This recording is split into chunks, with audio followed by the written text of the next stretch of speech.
Hello guys, welcome to കുട്ടി vlogs. ഇന്ന് ഞങ്ങൾ വായിനോക്കാൻ ഇറങ്ങിയത് ജസ്റ്റ് ഒന്ന് യൂണിയൻ വരാണ്. നൈറ്റ് മാർക്കറ്റിൽ പോകണതെന്ന് ഫ്രണ്ട്സ് പറഞ്ഞപ്പോൾ ഞാൻ കരുതി വല്ല ലൈറ്റ് ഷോ കാണാൻ പോകാമെന്ന്. വായിനോക്കലാണ് മെയിൻ പരിപാടി എന്ന് പിന്നെയാണ് മനസ്സിലായത്. പിന്നെ ഞാനൊന്നും നോക്കിയില്ല, ഞാൻ നേരെ അവന്മാരോട് വിട്ടു. എല്ലാ ബ്രാൻഡിൻ്റെയും കോപ്പി കിട്ടുന്നൊരു അടുത്തുള്ളൊരു മാർക്കറ്റാണ് യൂണിയനിലെ നൈറ്റ് മാർക്കറ്റ്. മെട്രോ സ്റ്റേഷനിൽ നിന്ന് ഇറങ്ങി എക്സിറ്റ് നമ്പർ 2 അടിച്ച് നേരെ ഓപ്പോസിറ്റ് കാണുന്നത് തന്നെ നൈറ്റ് മാർക്കറ്റാണ്. A to Z സാധനത്തിൻ്റെ സെക്കൻഡ് ക്വാളിറ്റി, അല്ലെങ്കിൽ അതിൻ്റെ കോപ്പി എന്ന് പറയാം. ടീഷർട്ട്, ജീൻസ്, ഷൂ, സോക്സ്, എന്തിനു പറയുന്നു, പെർഫ്യൂം, വാച്ചസ്, എല്ലാത്തിൻ്റെ കോപ്പി, 6 കോപ്പി അവിടെ കിട്ടും. പ്രൈസൊന്നും ഞാൻ അവിടെ മെൻഷൻ ചെയ്യാത്തത്, പ്രൈസ് ഒരിക്കലും അവർ ഫിക്സ് വെക്കത്തില്ല.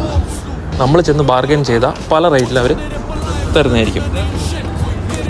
പിന്നെ ഞാൻ മെയിനായിട്ട് അടുത്ത കാര്യം ശ്രദ്ധിച്ചെന്ന് പറഞ്ഞാൽ യൂസ്ഡ് ആയിട്ടുള്ള ആപ്പിൾ പ്രൊഡക്ട്സ്. നിങ്ങൾക്ക് എന്തോ ആവട്ടെ, ആപ്പിളിൻ്റെ വാച്ച് ആയിക്കോട്ടെ, സിസ്റ്റം ആയിക്കോട്ടെ, ഫോൺ ആയിക്കോട്ടെ, എല്ലാം യൂസ്ഡ് ആയിട്ടുള്ള അവിടെ അവൈലബിൾ ആണ്. എത്രമാത്രം യൂസ്ഡ് ആണ്, എത്രമാത്രം ഗ്യാരണ്ടി ഉണ്ട്, വാറണ്ടി ഉണ്ട്, അതൊന്നും എനിക്കറിയില്ല. നിങ്ങൾ നേരിട്ട് പോയി യൂസ് ചെയ്ത് വില പേശാൻ അറിയാമെങ്കിൽ അതൊന്ന് വെച്ച് ട്രൈ ചെയ്ത് നോക്കുക.